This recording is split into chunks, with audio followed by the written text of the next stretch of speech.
A primeira Copa do Mundo vista ao vivo e em cores pelos brasileiros foi justamente aquela vencida pela maior seleção que o país já teve. O Brasil, tricampeão do mundo em 1970, abria uma nova era no futebol mundial e marcava toda uma geração de craques e de torcedores. Por outro lado, o país ainda engatinhava na organização de um campeonato realmente nacional. Em tempos de ditadura militar, os torneios eram usados politicamente. Foi um período de competições inchadas, com regulamentos bagunçados, em que os campeonatos estaduais ainda se mantinham como os mais cobiçados. Tempos em que cartolas de pulso firme se destacavam, clubes sociais ganhavam força e estádios eram construídos ou ampliados país afora.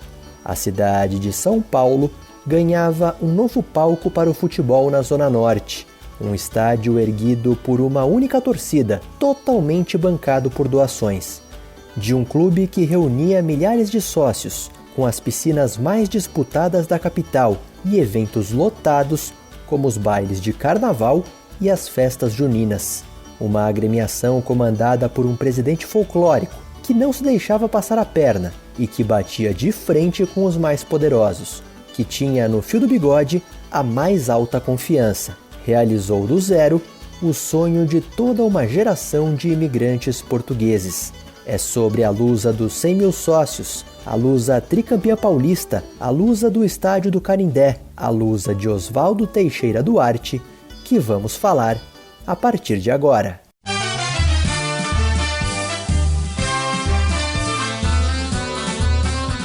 Lusa Geração Centenário.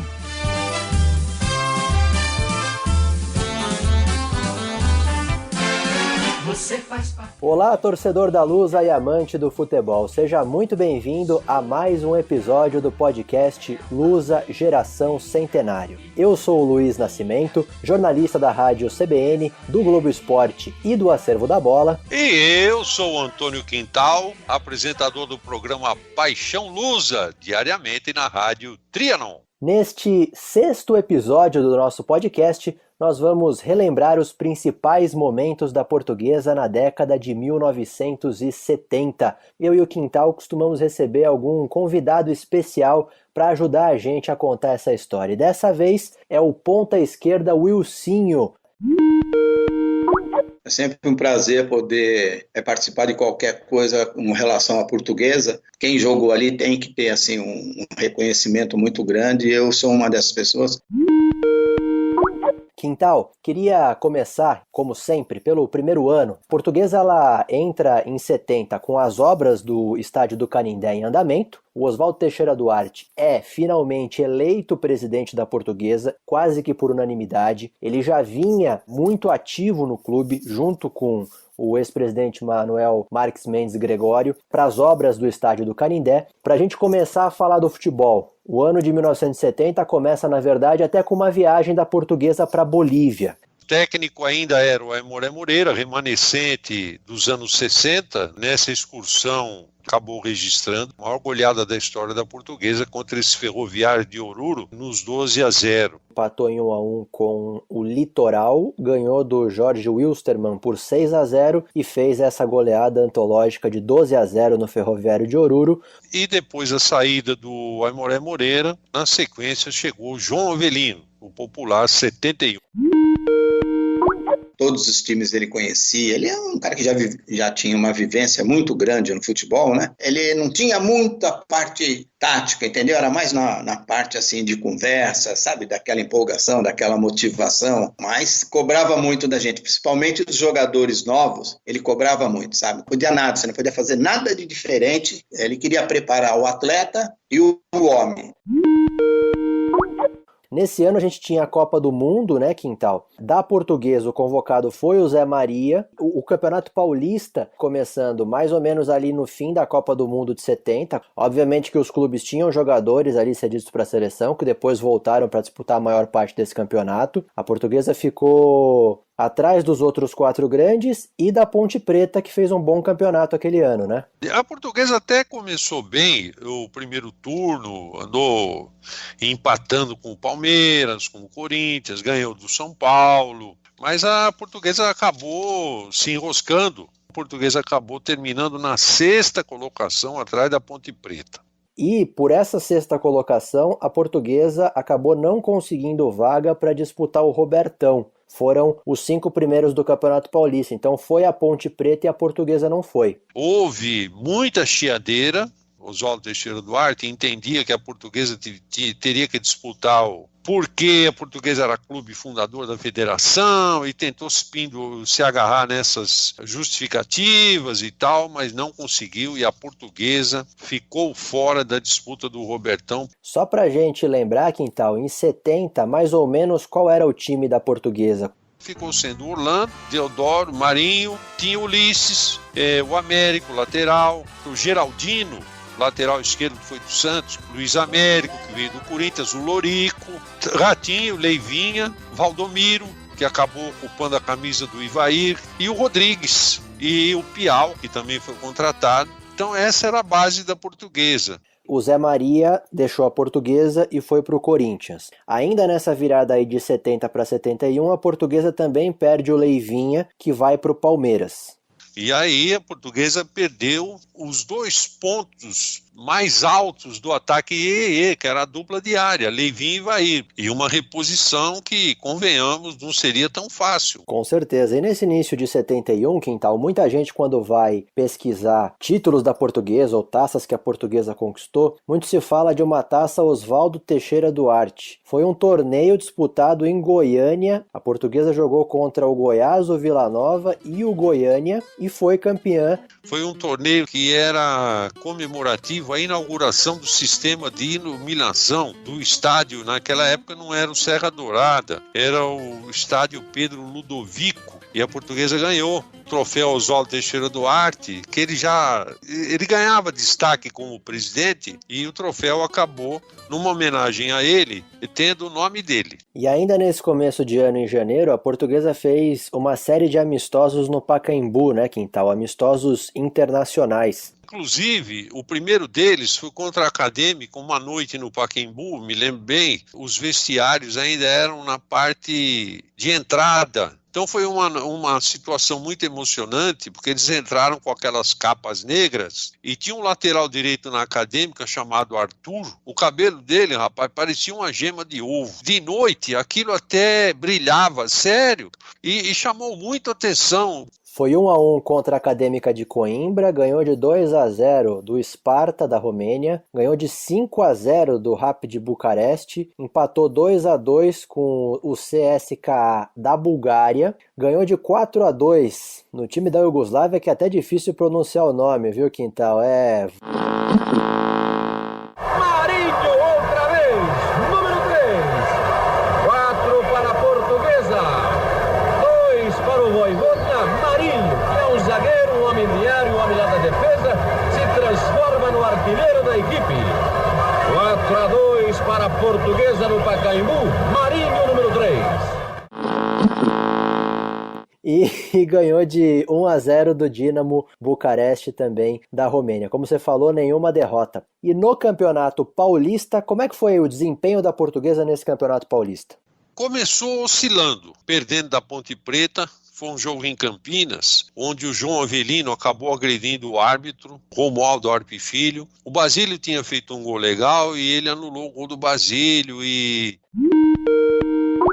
ele acabou discutindo com o Romualdo, não aceitou a forma como o Romualdo interpretou a jogada e ele acabou invadindo o campo. Foi uma festa, né? Mas era o jeito dele mesmo. Porque já vinha uma certa rusga, porque no ano anterior a Ponte Preta usou a vaga da Portuguesa no Robertão, como nós acabamos de falar. Fora do campo, o pau quebrou para valer, ônibus com vidros arrebentados, automóveis, torcedores da Portuguesa machucados, da Ponte também. Depois, na sequência, me lembro, ganhou do São Paulo de 3-2. O Cabinho fez um grande jogo. A Portuguesa chegou a ganhar do Corinthians, mas aí perdia para Botafogo, acabou oscilando, ficou na terceira colocação. E ela acabou, esse ano, sendo dirigida pelo Rubens Minelli. João Avelino acabou o Paulista, começou o Brasileiro, e aí sim chegou o Minelli. Campeonato Brasileiro que naquele ano a Portuguesa ficou no grupo A, ela acabou na primeira fase ali em 9º lugar, e vale a gente destacar nesse ano de 71, fora dos gramados, que a Portuguesa passou por poucas e boas, né? A empreiteira que estava construindo o Canindé pediu concordata, que era a Companhia de Construtores Associados, a CCA. O Oswaldo Teixeira Duarte assumiu a responsabilidade de tocar essas obras, os conselheiros ainda se juntaram ali, conseguiram contratar uma empreiteira da comunidade, que era a empreiteira Irmãos Monteiro, e aí continuou a obra do estádio do Canindé, mas houve inclusive mudanças ali do projeto arquitetônico do estádio. Vale a gente lembrar que o Vila Nova Artigas, que era um arquiteto muito respeitado e com uma influência enorme aqui na cidade de São Paulo, arquiteto modernista, foi ele que projetou, por exemplo, o complexo aquático, mas o estádio foi tocado por um outro arquiteto, professor inclusive do Mackenzie, o Hoover Américo Sampaio. A gente sabe que foi um estádio construído com muita colaboração da torcida, né? Torcedor da Portuguesa, ele colaborou bastante. A Portuguesa tinha muita credibilidade, inclusive por causa do seu próprio presidente, Dr. Oswaldo Teixeira Duarte. Ele ligava para as pessoas, ele pedia ajuda. E muitos empresários da época, se ele pedisse um exemplo, uma determinada quantidade de areia, chegava muito mais, era doado muito mais, e assim vai. A história célebre, né, de 3 torcedores que passavam o dia recolhendo os pregos da construção, né, porque naquela época se usava muita madeira para conseguir construir uma estrutura de cimento como o estádio do Canindé. Eles passavam os dias recolhendo os pregos e à noite em casa eles desentortavam os pregos para eles serem usados no dia seguinte nas obras do Canindé. O Serafim Brito Gomes, o Abílio Augusto, o Antônio Augusto Pinto. 72 já começa com a inauguração do primeiro anel do Canindé, né?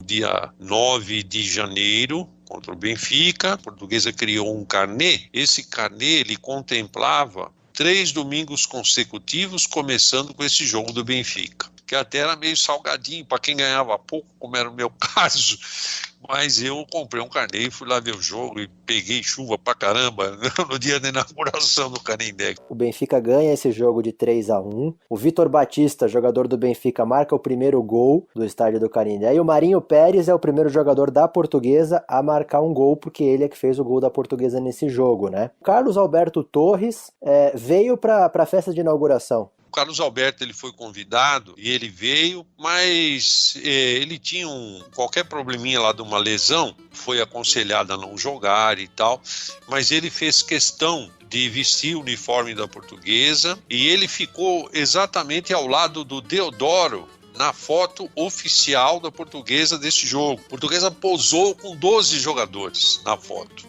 Carlos Alberto Torres tinha sido o capitão do Brasil em 70 no México. E é verdade, Quintal, que o Eusébio chegou a vir, mas não jogou também por causa de uma contusão, não? É verdade. O Eusébio esteve por aqui, esteve no Canindé, ele não pôde jogar, mas o Benfica trouxe jogadores importantes, como Zé Augusto, Simões. Um senhor time, né? Já vindo dos anos 60, aquele time fantástico, maior da história do Benfica. E a chuva, então, que atrapalhou o jogo, né, Quintal? O jogo nem foi encerrado, viu, Luiz? O jogo parou, tinha 30 e alguma coisa do segundo tempo. Como diz o caboclo, chovia de balde o negócio foi pesadíssimo. É muito interessante também, uma curiosidade que poucos sabem, as cabines de imprensa eram do outro lado, né? Porque, na verdade, o estádio foi inaugurado com a capacidade para 10 mil lugares. E aí, era só aquele anel de baixo. As cabines oficiais, alvenaria, elas seriam construídas exatamente onde elas foram, ou seja, do outro lado. Provisoriamente, foram construídas cabines de madeira que ocupavam um espaço mais ou menos da linha intermediária de uma meta à linha intermediária da outra meta. Muito bem feita, muito bem dividida. E quando chovia, amigo,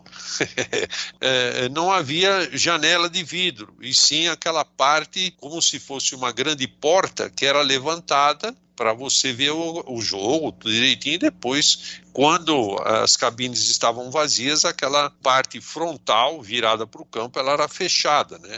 Então, depois desse jogo contra o Benfica, ela no meio da semana ganhou do Racing de 2-0, o Racing da Argentina, isso no estádio do Pacaembu. E no domingo seguinte, dia 16, a Portuguesa jogou contra um time da então Iugoslávia, que o nome é bem complicado, hein, Quinta? Zelinis, cara, uma coisa assim da antiga Iugoslávia. Foi o jogo que o Rivellino fez o gol. O Rivellino, então, foi cedido pelo Corinthians para jogar com a camisa da Portuguesa, inclusive fez um gol raro, né, do Rivellino, né, Quinta? Gol de pé direito. Ele deu o elástico, kick da bola, a irregularidade do gramado tirou um pouco a bola do controle do Rivellino. Aí ele, quando ela quicou, ele não tem outro jeito, ou ele bate com o pé direito ou ele perde o lance. Ele pegou e arriscou. Rivellino é gol! Gol! Rivellino! A Portuguesa ganhou de 2-0 desse time que o Quintal se arriscou aí a dar o nome, mas Quintal, eu até fui ver, hoje esse time, obviamente que a Iugoslávia não existe mais, é o principal campeão do campeonato da Bósnia, e esse nome aí significa ferroviário, então é o equivalente a gente falar que é o ferroviário de Sarajevo. Que o gol contra o do Benfica, no domingo anterior, nos 3-1, o único gol da Portuguesa feito pelo Marinho foi de bola parada, um pênalti. Contra o antigo ferroviário da Iugoslávia, ficou mais fácil. Foi o Valdomiro que fez o primeiro gol com bola em movimento no Canindé. Foi o Valdomiro. O Rivellino fez o segundo gol. O primeiro tinha sido o Valdomiro. E aí, no meio de semana, a Portuguesa ganha do Steaua Bucareste, da Romênia, no Pacaembu, de 1-0. No outro fim de semana, dia 23 de janeiro, no Canindé novamente, aí contra a seleção da Hungria, né, Quintal? E aí vem um jogador do Palmeiras, é isso? O César Maluco também participou, jogou meio tempo. Depois, quem entrou no lugar dele foi o Valdomiro. Jogou com a camisa 9 da Portuguesa nessa partida. A Portuguesa ganhou de 2-0, né? Isso, e o interessante é que nesse jogo aí nós tínhamos 2 artilheiros na Portuguesa em 3 jogos, Marinho Pérez e Valdomiro. Então a Portuguesa fechou essas festas no outro fim de semana, no dia 30 de janeiro, enfrentando a seleção do Zaire. Hoje o Zaire não existe mais, hoje é a República Democrática do Congo. Ganhou por 2-0 e aí sim ela teve uma participação, um convidado ilustríssimo, né, Quintal? Que foi o grande Djalma Santos, que já não estava mais na Portuguesa, mas veio para essa partida, né? Jogou, ele não chegou a ficar o primeiro tempo todo, não. Faltava, antes de virar o primeiro tempo, achei até uma atitude inteligente do Minelli. Parou o jogo para ele ser substituído pelo Cardoso. Toda a galera fazendo festa para ele, aplaudido. Foi uma festa muito bonita, por sinal. E você tá falando aí, Quintal, da torcida, né? Da presença da torcida, das reações da torcida nessa festa toda. A Leões da Fabulosa ela é fundada no dia 26 de fevereiro de 72. Eu não sei se vocês já chegaram a ver, vocês mais jovens aí, mas a torcida, ela tinha uma calça comprida branca. Calça branca e camisa vermelha, né? Isso, o negócio era na estica, velho, um negócio bacana. O nome Leões da Fabulosa, ele foi baseado num artigo de um jornalista na época, num jornal, o Jorge Moreira Fernandes. Os Leões da Portuguesa entravam em campo diante de uma fabulosa torcida, né? O Jorge tinha uma capacidade muito grande e a torcida, por sua vez, ela foi feliz também na escolha. Leões, eu achei que não é no sentido de agressão, não, Leões, forte, da fabulosa torcida. Eu achei muito legal, muito feliz. O leão ainda não era o mascote da Portuguesa, né? A Portuguesa tinha como mascote a Severa ainda. E foi nesse início de anos 70 que a Portuguesa ganhou um hino, que foi o hino rubro-verde composto pelo Arquimedes Messina. Você faz parte de uma grande família. e muito pode se orgulhar. É a família unida e muito amiga, a Portuguesa querida. Muitas obras vai realizar pelo esporte brasileiro, rubro verde espetacular. Adesões a ser sócio da Portuguesa, elas cresceram em grande escala nessa época. A Portuguesa bateu a casa dos 100 mil. E então havia um crescimento do lado social, no patrimônio, e aí o hino procurou abranger isso também, não ficou limitado só às coisas do futebol. Foi de uma felicidade muito grande o Arquimedes, quando ele coloca você faz parte de uma grande família, porque na verdade o corpo associativo da Portuguesa, ele tinha essa característica familiar. E muito pode se orgulhar, Portuguesa querida, muitas obras vai realizar. Por quê? Havia um processo de crescimento Esportivo, recreativo, clube de tradição. É o clube da amizade, orgulho da cidade, o clube do coração.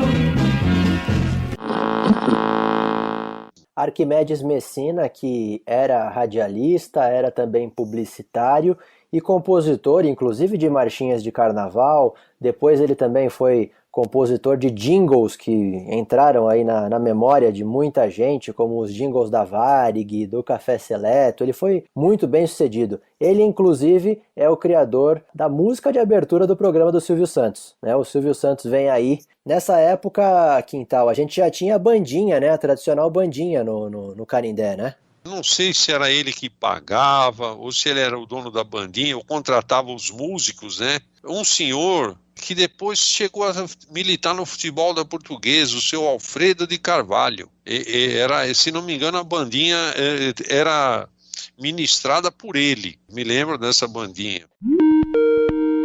Canindé foi o ponto de equilíbrio da Portuguesa, né? Porque até então a gente jogava no Pacaembu, Parque Antártica, Javari, falava assim, nós vamos jogar em casa. Não era em casa, né? Só jogava fora, praticamente. Eu achava assim, quem caía ali, dificilmente... Se eu falar para você que eu me recordo assim de ter perdido ali, eu não tenho assim uma recordação de ter perdido, só de ter ganho ali, por incrível que pareça.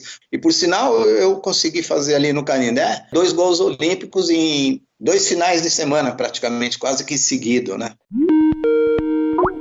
E Quintal, voltando então pro futebol, você falou aí que o técnico da Portuguesa nesses jogos de inauguração do Canindé era o Minelli, mas o Minelli ele ficou só no começo desse ano, né?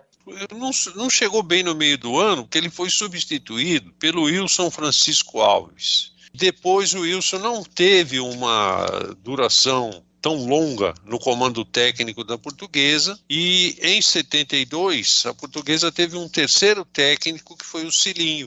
No Campeonato Paulista, a Portuguesa ficou em 5º lugar nesse ano de 72, né, Quintal?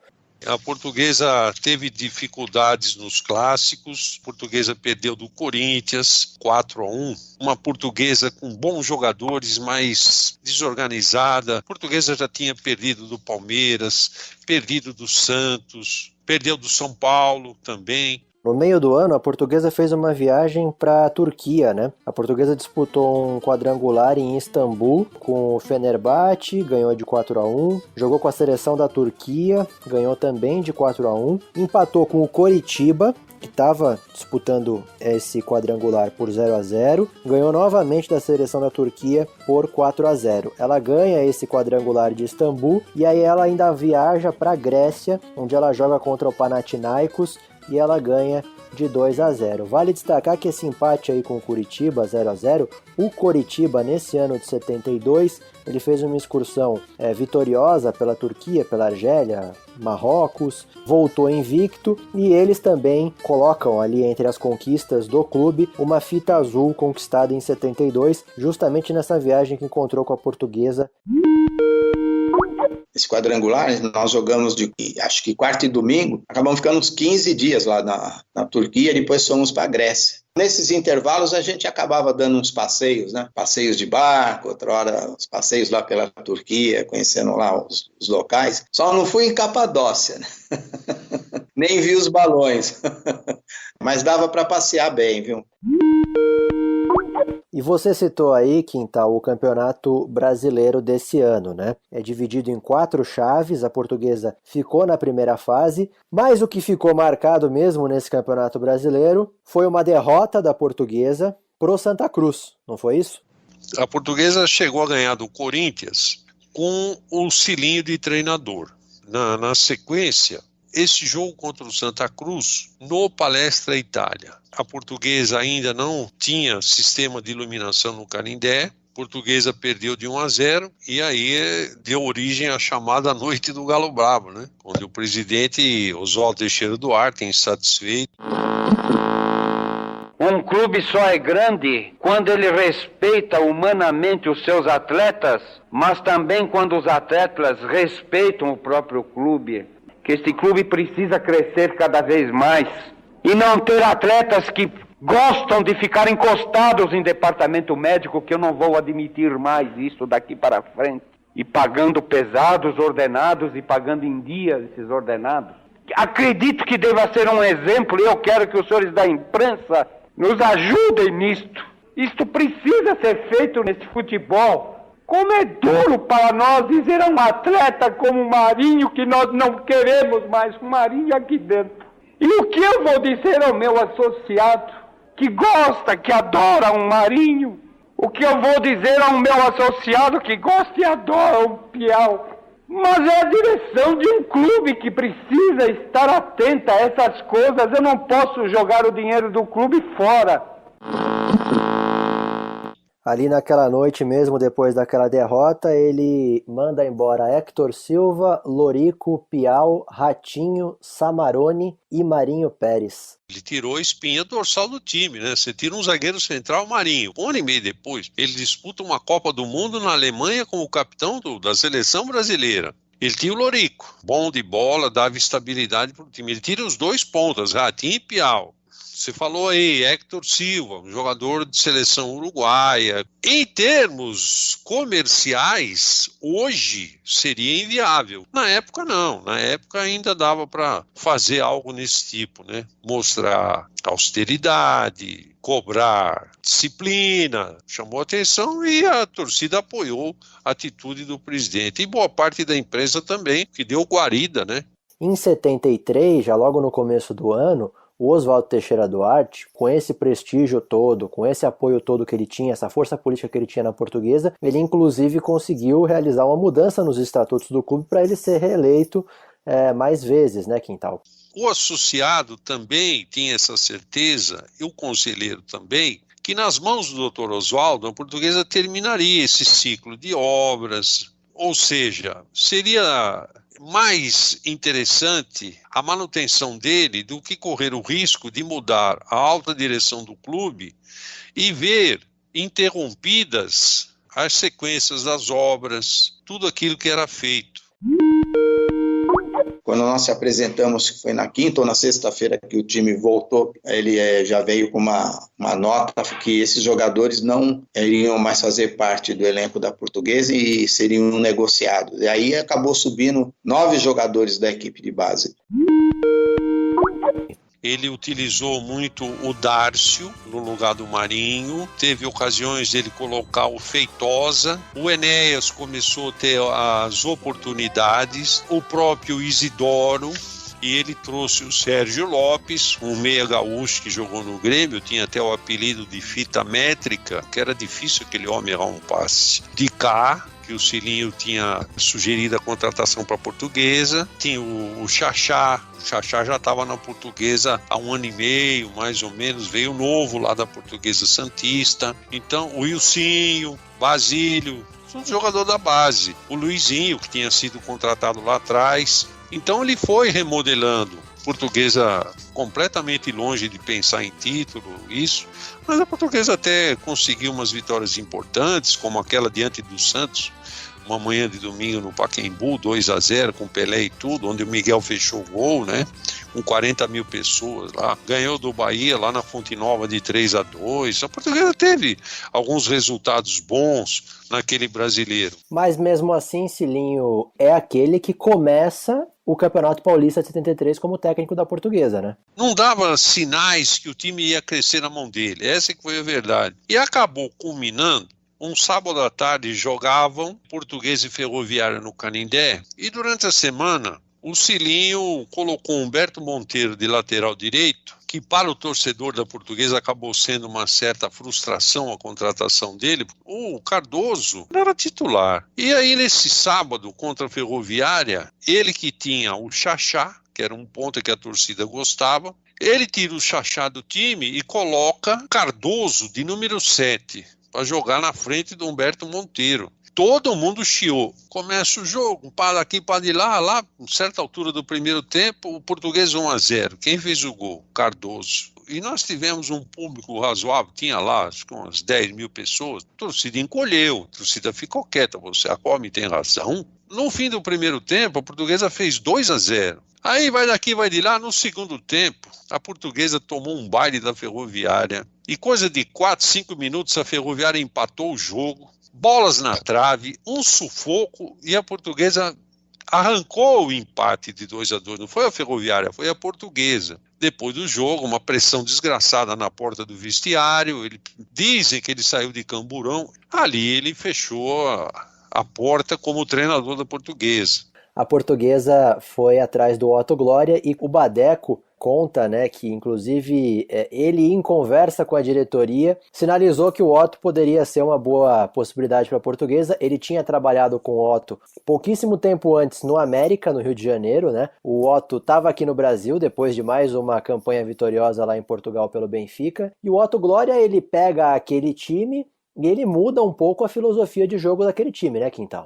Para a época, ele foi chamado de retranqueiro, ele fazia uma linha de 4 e com 2 homens de meio campo. Ele puxou o Basílio para ser um meia junto com o Badeco, ele acabou fixando o Basílio depois de alguns jogos, e ele puxava os pontas, tanto o Xaxá como o Ilcinho. E na frente ele tinha a qualidade do Cabinho, do próprio Enéas, que foi se firmando, ou seja, ele armava para dar bote no contra-ataque. Quando ele ajeitou o time, que foi o time que permaneceu, Humberto Monteiro já não ficou como titular, o Cardoso se firmou, a titularidade era do Miguel nas mãos do Cilinho, ela passou a ser do Zecão, que também foi contratado, chegou e tomou conta da posição. Aí chegou o Pescuma com o Calegari, fez uma grande dupla. O Pescuma, um jogador experiente, tinha sido campeão no Curitiba várias vezes. Taticamente foi o melhor que eu trabalhei, de mudança, de substituição, em função do jogo, de tudo que ele fazia, vamos falar assim, 100%, acho que ele acertava uns 90%. Eu vou tirar você, não é porque você está jogando mal, não sei o que tem, tal, vai entrar o fulano, porque a gente precisa aproveitar esse espaço, acho que é melhor para ele. O cara entrava, acabava fazendo o gol, era o Luizinho, o Tatá, não tinha aquele negócio, ele me tirou por sacanagem, não gosta de mim, está me perseguindo, nada disso, porque a gente, quando saía, já estava sabendo. Houve um tempo entre o primeiro turno e o segundo turno do Campeonato Paulista, né? A Portuguesa, inclusive, nesse intervalo, disputou a Taça Cidade de São Paulo. E ali já se via algumas mudanças do Otto, e a Portuguesa, inclusive, chegou à final da Taça Cidade de São Paulo contra o Palmeiras. Com 9 jogos sem sofrer gol. Foi exatamente durante a disputa da Taça São Paulo. A Portuguesa ganhou do São Paulo, ganhou do Corinthians, do Palmeiras na primeira fase, a Portuguesa tinha empatado, foi 0-0. Aí na final, nesses 3-0 que você se referiu, um domingo à tarde no Pacaembu, a Portuguesa teve uma atuação magnífica. Eu fiz um no primeiro tempo, o Enéas fez outro, e depois no segundo tempo, tenho assim na minha memória como um dos gols mais bonitos que eu fiz na minha carreira jogando pela Portuguesa. O terceiro gol foi um escanteio contra a gente, e eu acabei pegando o rebote fora da área grande e fui embora. Quando eu vi, eu estava dentro do gol do Palmeiras, lá do outro lado, na concha acústica lá embaixo, né? A Portuguesa teve Taça São Paulo maravilhosa, sem sofrer um gol sequer. É a caminhada da Portuguesa rumo ao título do segundo turno e a final do Campeonato Paulista, né?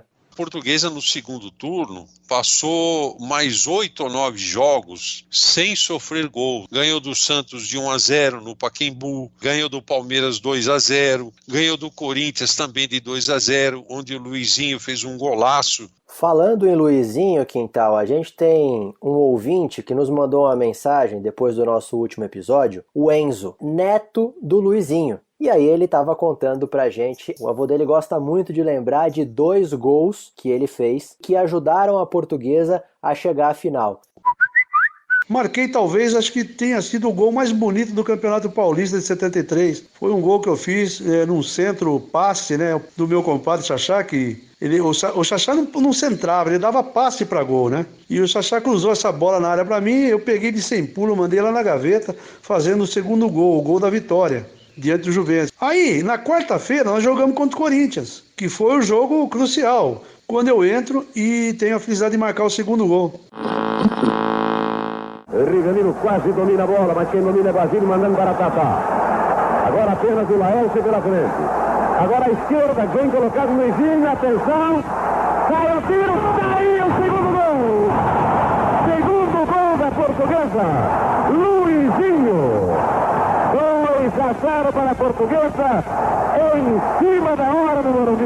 Um exemplo do que aconteceu contra o Juventus.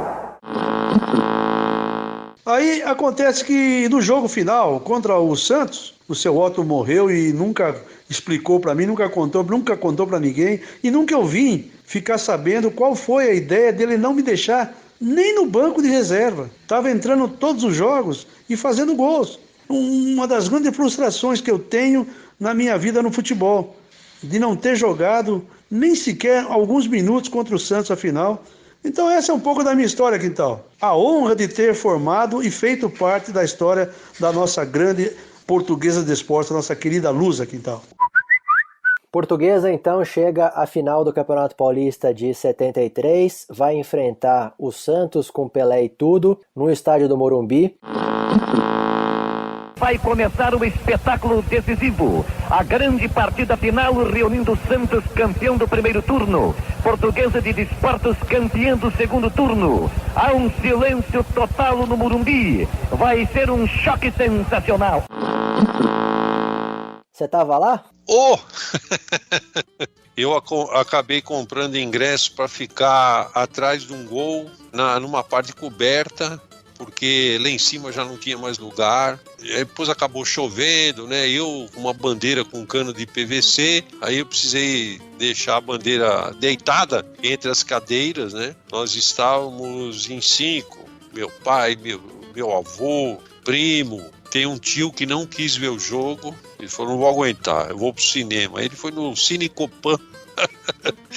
Falou, no fim eu saio do cinema, vejo quem ganhou, porque eu vou ficar sofrendo demais, não vou aguentar isso não, tal. Não foi, rapaz. O Morumbi lotado, com 116 mil pessoas, nunca mais esqueci esse público aí, meio a meio. Então, você percebe quando o estádio está dividido, assim, ó, o jogador do teu time faz uma jogada boa, tem aquela vibração, você sente o barulho. Aí, quando é do adversário que faz, você sente o barulho. Então, o negócio estava pau a pau. Você falou aí, torcida palmo a palmo, como é que foi o jogo? Também foi palmo a palmo, quem tá no tempo normal? O Santos contava com... Tinha o Edu, o Pelé, o Jair da Costa, jogou de ponta direita no time do Santos. Durante boa parte do jogo, o Santos teve mais presença ofensiva, ou seja, habitou mais o meio campo defensivo da Portuguesa. E a Portuguesa, eu acho até que por não ter uma frequência em disputa de jogos decisivos, me pareceu um pouco assustada no começo. Mas os contragolpes também da Portuguesa eram contragolpes perigosos. Tentando o coro para Bateco para Basílio dá para Cabinho domina o jogo em profundidade para Tatá, agora ou nunca, atenção, vai rolar para Basílio desceu, é fogo, chutou, o goleiro defendeu, desvia para escanteio, quase morre do coração a torcida de Vila Belmiro, porque Basílio ficou sozinho na boca do gol e Serra fez o milagre desviando para escanteio. terminou 0-0. Na prorrogação, a Portuguesa teve um gol anulado. Foi um gol marcado pelo Cabinho. De onde eu estava, se eu falar para você que eu achei que foi ou não foi, é meio... Agora, muita gente que viu o lance, não foi nenhum nem dois, de imprensa, reconheceu que aquele lance lá teria sido válido, posição legítima do jogador da Portuguesa. Isso me incomodou muito, o tempo foi passando, e eu tive a oportunidade de um dia fazer uma entrevista com Emílio Marques Mesquita, porque ele deu o lance como legal. Na visão dele, Emílio Marques, que era o bandeirinha, o Cabinho tinha posição legítima de jogo, e ele estranhou. Ele falou, o gol, na minha opinião, normal.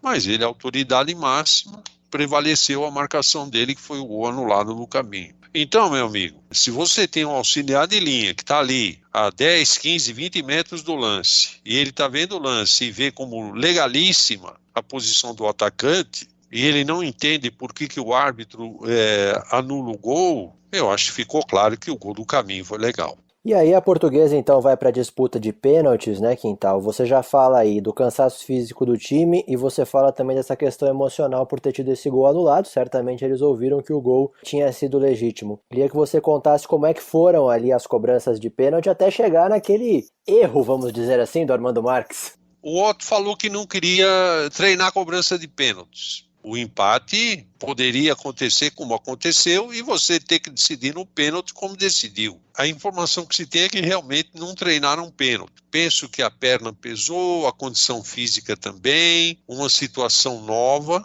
para os jogadores da Portuguesa. Eu acho que tudo isso provocou uma cobrança, uma série tão ruim de cobranças como foi o caso desse dia contra o Santos. No lance que originou a confusão toda, pouca gente fala, mas o Pelé foi um dos que pôs fogo no circo, porque ele saiu pulando e aí, como a imprensa ficava à vontade para trabalhar, todo mundo invadiu o campo, torcedores do Santos também invadiram, dirigentes. Eu ainda falei, me lembro que estava com meu primo, meu pai, falou, tá faltando pênalti, isso aí não tá certo. Mas a gente até esperava que alguém fosse ver e reparar aquilo, foi uma falha mesmo. Ainda faltavam 2 cobranças, né, Quintal, para cada lado, mas obviamente que o Santos também teria que perder as 2 cobranças, que eram nada mais nada menos do que Pelé e Carlos Alberto, né?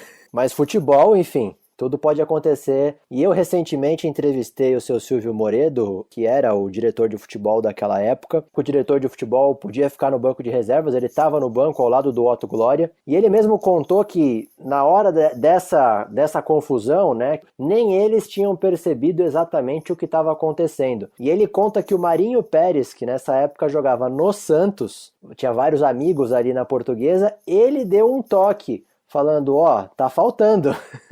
E aí o Otto teria se tocado e o Otto foi muito rápido, né? Segundo relatos de vários jogadores na época, e mandou o time da Portuguesa embora quando o Armando Marques teria chamado os times para voltar para a disputa de pênaltis, a Portuguesa já não estava mais lá, né? Você que estava no estádio, Quintal, quanto tempo que demorou isso aí? Como é que foi para a torcida ali ficar sabendo o que estava acontecendo? Eu sei que eu fui ouvir que os dois estavam declarados campeões no carro. Eu liguei o rádio do carro, eu já estava com a minha bandeira, tal, dentro do carro, que estava chovendo, rádio do carro, foram declarados campeões, o presidente da federação, eles entraram num acordo aqui no Pacaembu, porque os dois serão declarados campeões, e menos mal. Arranquei a bandeira, pus em cima do capô do carro. Não, serve, mas prêmio de consolação. Mas eu calculo, Luiz, entre 20 minutos, meia hora, talvez, para ser divulgado isso. Agora, esse arranjo do Otto foi muito rápido, né? A gente já tinha saído, nós estávamos no ônibus, já na saída ali, foi no caminho que a gente ficou sabendo que eles, numa decisão lá entre os dirigentes e o pessoal da federação, que o título ia ser dividido para Portuguesa e Santos, e seriam proclamados os 2 campeões. Já com festa, festejando, já sabia, né? Só não estava com o prêmio pelo campeonato. Mas a festa a gente já estava comemorando, realmente.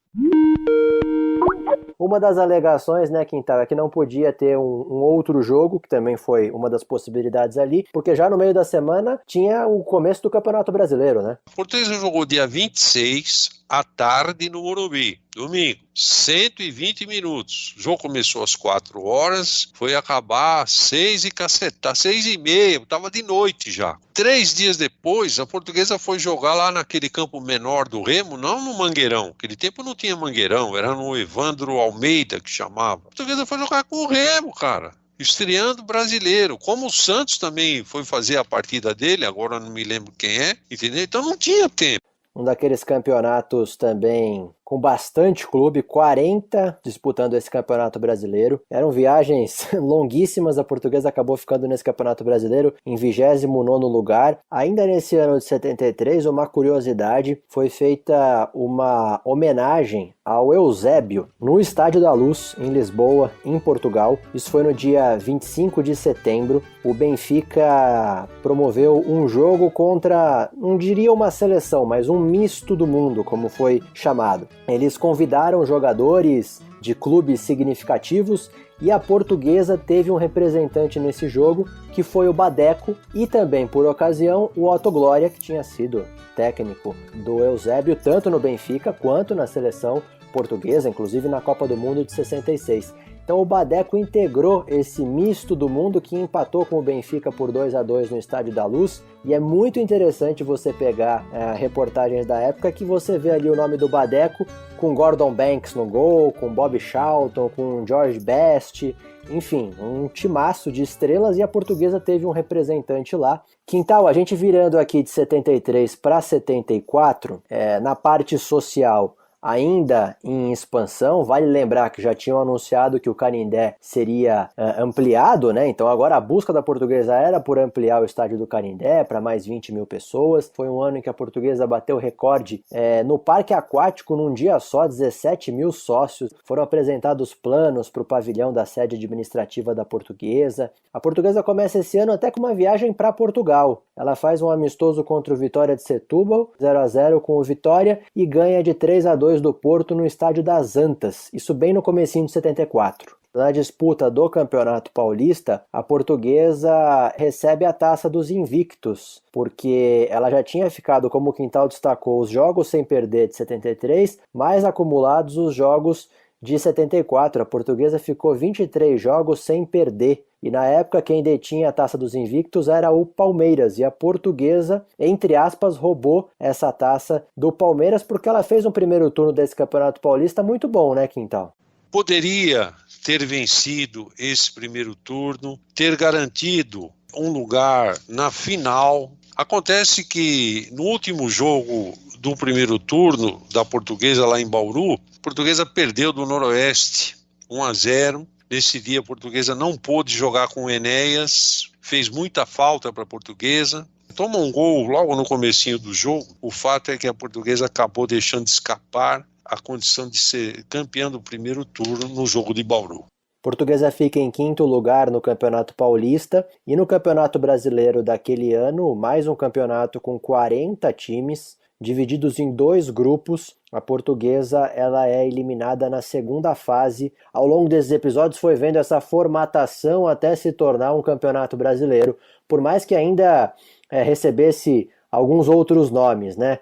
A gente já viu aí Robertão, teve Taça de Prata, até pela última unificação aí da CBF, a gente tem desde 71 o Campeonato Brasileiro. Agora, Quintal, a gente já passando aqui para 1975, a Portuguesa ela foi conseguindo manter aquela estrutura, né, do time de 73, ainda com o Otto como técnico. E eu queria que você falasse um pouco sobre como foi, principalmente o início do Campeonato Paulista. Os regulamentos, praticamente eles eram mudados a cada ano, e às vezes os campeonatos eles tinham uma duração maior. No Campeonato Paulista, a Portuguesa foi bem, conseguiu uma condição de decisão contra o São Paulo, num bom trabalho do Otto. Classificavam 6 equipes para o hexagonal final, que foi esse que a Portuguesa ganhou, hexagonal final do segundo turno. A Portuguesa acabou nesse hexagonal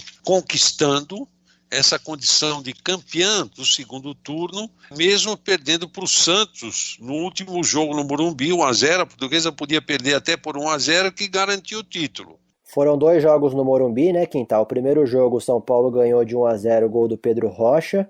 Foi numa quinta-feira à noite no Morumbi, e o jogo estava pau a pau, não havia uma supremacia do São Paulo. Só que antes do primeiro tempo terminar, faltavam uns 2, 3 minutos por aí, tive uma jogada do lado direito do ataque do São Paulo, cruzamento para a área, gol do Pedro Rocha. E a Portuguesa no segundo turno no segundo tempo apertou, não conseguiu empatar o jogo. E no segundo jogo, a Portuguesa ganhou de 1-0, gol do Enéas, e a decisão foi para os pênaltis, né? O Enéas fez um gol de cabeça no primeiro tempo. A Portuguesa abria a condição de decidir nos pênaltis. Prepara daí o seu centro, executa, fechado, subiu Enéas de cabeça. E que gol!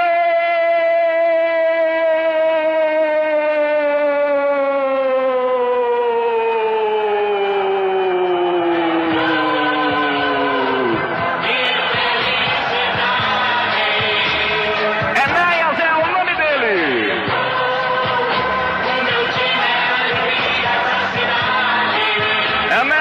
Enéas de cabeça, confere quando ficou estática a retaguarda São Paulina. Estão tremulando as lindas e estupendamente coloridas bandeiras da Portuguesa. Há uma festa na Gentilusa. Enéas quando eram passados 32 minutos da fase primeira, de cabeça conferindo. Cochilou, Valdir, cochilou, o castigo caiu. Teve uma expulsão do Muricy, que fez uma falta dura no Dicá, e o Ducídio Vanderlei Bosquilha expulsou o Muricy. Deu uma confusão danada quando acabou o tempo regulamentar, porque o São Paulo entendia que o Muricy foi expulso daquele jogo. Os 30 minutos de prorrogação, dando uma de gato mestre, seria um novo jogo, então poderia colocar um outro jogador, porque o momento da Portuguesa era muito bom no jogo. O São Paulo, sabidamente, estrategicamente, com aquela confusão, quebrou o ritmo dos jogadores da Portuguesa. São Paulo com 10, segurou 0-0 na prorrogação, e aí na cobrança de pênaltis o Valdir Pérez catimbou bastante, tirou os jogadores da Portuguesa do sério, assim, do ponto de equilíbrio. Pro Dicá perder um pênalti, amigo, tem alguma coisa errada, né? Ainda nessa temporada de 1975, tem um Campeonato Brasileiro que também vai mudando de regulamento conforme os anos. São 42 participantes, divididos em 4 grupos. A Portuguesa novamente fica na primeira fase. Ainda nesse ano, no campo social, a Portuguesa inaugura o ginásio de esportes com uma festa enorme. No dia 24 de agosto, a solenidade de inauguração. Depois, no dia 26 de agosto, 2 jogos de basquete. A seleção brasileira joga no ginásio da Portuguesa, tanto a seleção feminina quanto a seleção masculina. A feminina ganhou da Colômbia por 67-38 e a masculina ganhou do Paraguai de 59-37. No dia 27 de agosto teve uma noite de boxe, 6 lutas. No dia 28 teve disputas de hóquei sobre patins, inclusive o Porto veio disputar uma partida aqui contra a Portuguesa, ganhou de 9-2, e o Porto é um dos principais clubes até hoje na modalidade. Dia 29 de agosto houve um show duplo, Roberto Carlos e Amália Rodrigues. As festas, de inauguração terminaram no dia 30 de agosto com o banquete de aniversário. Queria também fazer mais um destaque aqui desse ano de 75. A Portuguesa baixou uma regra que os portugueses recém-chegados ao Brasil, por causa da Revolução dos Cravos, que foi o fim da ditadura em Portugal, eles poderiam se tornar sócios e frequentar o clube gratuitamente por 6 meses. Quintal, a gente virando aqui para 1976, queria destacar com você a Taça Governador do Estado. Queria que você falasse um pouco dessa disputa que a Portuguesa enfrentou. Além do Santos, do Palmeiras, do Corinthians, do São Paulo, ela enfrentou também o Guarani, para conquistar essa Taça Governador do Estado. A Portuguesa tinha ganho do São Paulo, aí veio o jogo contra o Guarani, mas a Portuguesa precisava ganhar com 4 gols de diferença para ficar com o título. Caso contrário, o São Paulo seria o campeão. E aí, numa noite lá no Palestra Itália, A Portuguesa acabou ganhando, 4-0. O Antônio Carlos, que veio do América, fez 2 gols esse dia. O Eudes fez os outros 2. E a Portuguesa ganhou do Guarani de 4-0 e ficou com o título da competição. Nesse jogo aí, eu e o Enéas deixamos uma concentração e fomos almoçar na casa da mãe dele. E falou, vamos almoçar em casa? Eu falei, mas como, meu? Ele falou, pô, minha mãe fez um bacalhau, meu, vamos lá. Eu falei, pô, como que a gente vai sair daqui? Ainda não, nós estamos concentrados, daqui a pouco nós vamos almoçar. Ele falou, não, a gente fica assim, fica aqui um pouquinho, aí a gente sai, vamos lá comer um bacalhau, e depois a gente volta. Aí eu falei, mas acho que não vai dar certo.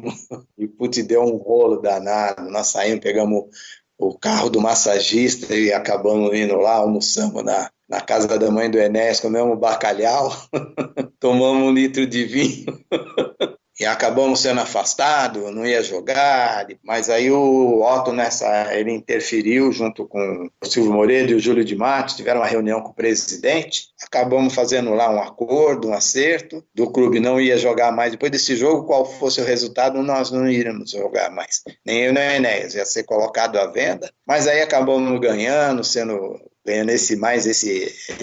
essa taça aí, mais esse troféu aí. Já demos a palavra que não iríamos fazer esse tipo de coisa e tal, e acabamos continuando, e a Portuguesa foi beneficiada, a gente também foi, e acabou tudo bem, graças a Deus. Uma curiosidade, para quem não sabe e ouve Taça Governador do Estado, foi na verdade a taça criada para substituir o torneio Laudo Natel. A gente está falando de um período de ditadura militar no Brasil, o Laudo Natel foi governador biônico aqui de São Paulo naqueles tempos, e o torneio Laudo Natel, que levava o nome do governador, foi disputado em 72, 73 e 75. 76 já não era mais o Laudo Natel, era o Paulo Egídio. Então virou a taça Governador do Estado. Era, inclusive, se você vai buscar recortes da época, se falava também no nome dele. Mas a Portuguesa, ela fica só em 6º lugar, né, ao lado do São Paulo e da Ponte Preta no Campeonato Paulista. Acabou perdendo muito ponto para time pequeno, nos clássicos mesmo.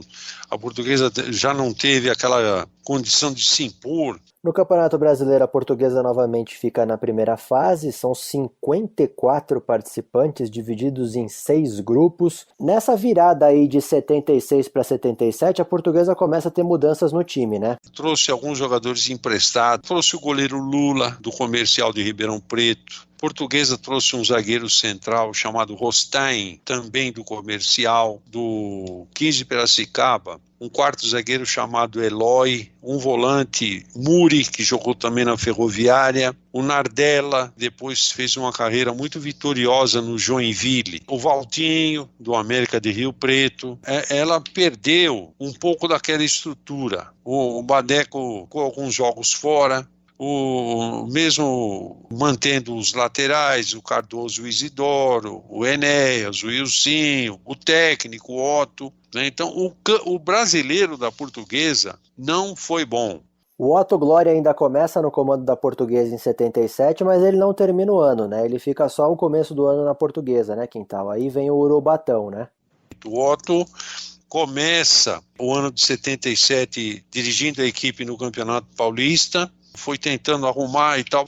Ele não conseguiu colocar a Portuguesa no mesmo patamar dos anos anteriores, mesmo com os reforços do Alcino, do Bolívar, 2 jogadores experientes. A Portuguesa fez uma campanha, a meu ver, no Paulista ruim, terminou 6º. Agora no Brasileiro, uma campanha também que ficou num patamar apenas intermediário. A gente teve então a chegada do Urubatão como técnico, e 77 também foi o último ano de alguns jogadores na Portuguesa, né, Quintal?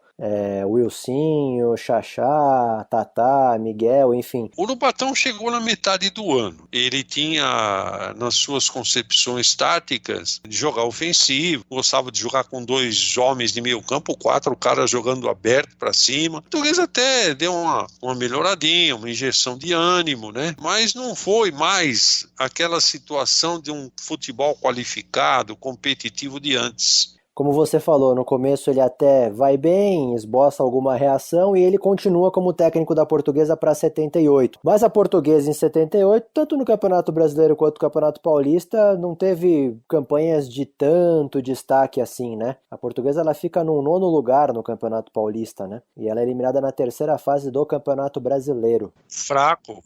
Ele fica praticamente o ano todo. O Brandão, que substituiu o Urubatão, ele chegou quase em cima do Natal. Mas também o Paulista e o Brasileiro tiveram regulamentos assim que para você entender você precisava até hoje você pesquisando, nossa senhora. Eu não me lembro bem o ano, mas teve ano que classificou até por renda, que é um absurdo. Terrível. Não à toa, no ano seguinte, né, Quintal, em 79, houve um boicote dos clubes de São Paulo, dos grandes de São Paulo, com exceção do Palmeiras, ao Campeonato Brasileiro, né? Portuguesa, Corinthians, São Paulo e Santos não disputam o Campeonato Brasileiro justamente numa revolta por esses regulamentos esdrúxulos aí. Na época da ditadura militar aí se falava muito, 2 partidos políticos no país, Aliança Renovadora Nacional, que era a Arena, e o MDB, era Movimento Democrático Brasileiro. Então, é assim, onde a Arena vai mal, mais um time no Nacional. Virou um slogan isso aí. Então era uma verdadeira salada, entrava todo mundo.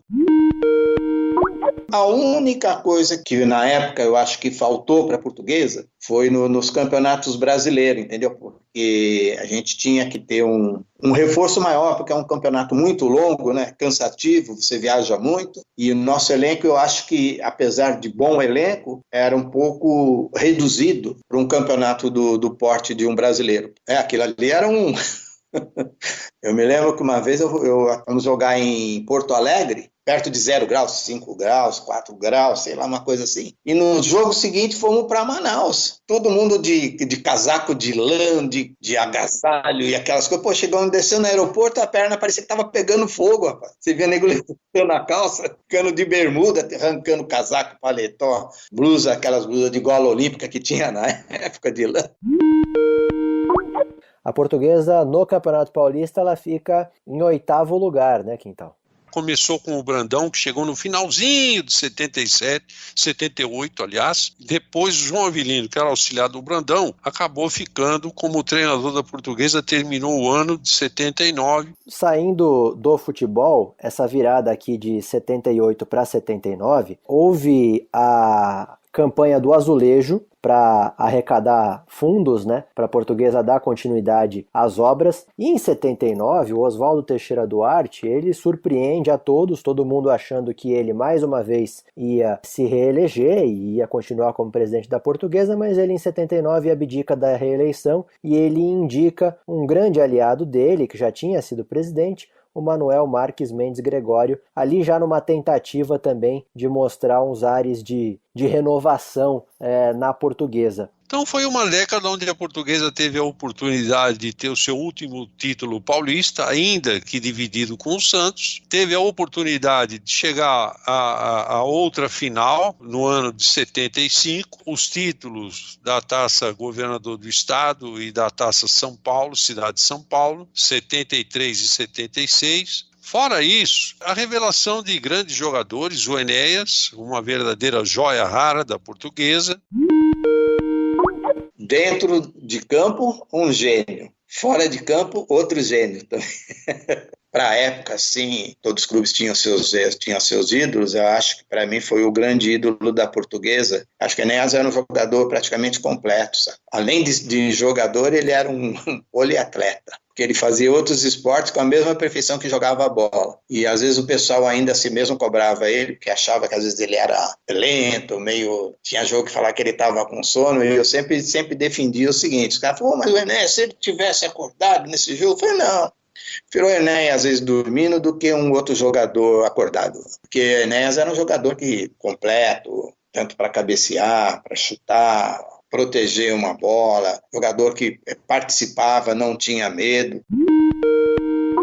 A gente sempre gosta de destacar também as outras modalidades da Portuguesa nas décadas, né, Quintal? E nessa década de 70, a Portuguesa teve a criação do Departamento de Futebol de Salão em 74, Departamento de Atletismo em 77. A Portuguesa, em 78, chegou a promover uma volta internacional do Canindé. O Antônio Leitão, um grande corredor português, que inclusive foi medalhista olímpico, participou e venceu. A Portuguesa, em 74, ela cria um grupo de teatro amador, que é idealizado pelo Orlando Batina. E a Portuguesa, nessa década de 70, ela entra nas disputas pela Miss. Em 71, a Cláudia de Jesus foi eleita Miss Portuguesa e ela acabou sendo eleita Miss Cidade de São Paulo. Em 72, a Ângela de Freitas também foi eleita Miss Cidade de São Paulo, e em 75 surgiu a Márcia Carneiro Leão. Ela foi eleita Miss Cidade de São Paulo, foi eleita Miss Estado de São Paulo e ela foi finalista do Prêmio Miss Brasil. E antes da gente encerrar, Quintal, queria fazer também um destaque aqui de 1972. A Portuguesa lançou um projeto em que o clube fazia visitas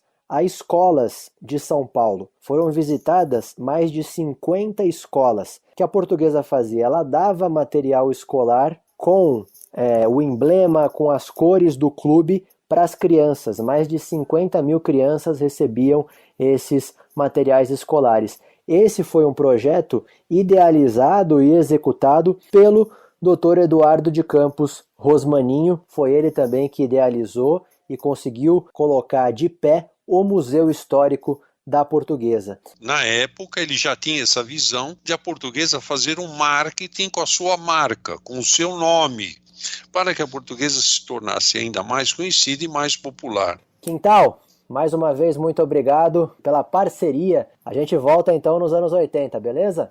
Beleza, muito obrigado pela oportunidade, legal tê-lo na companhia, agradecer essa oportunidade de falar da nossa querida Portuguesa. Também quero agradecer aqui ao Wilsinho, nosso eterno ponta esquerda, que nos ajudou a contar a história dessa década de 1970 e, como o Quintal falou, agradecer ao Departamento de Comunicações da Portuguesa pelo convite para o podcast Lusa Geração Centenário, um podcast idealizado pelo Bruno Fernandes e pelo Marcos Vinícius. Os trabalhos técnicos, mais uma vez, são do próprio vice de comunicações, o Bruno Fernandes, e a sonorização do Dom Roberto Costa.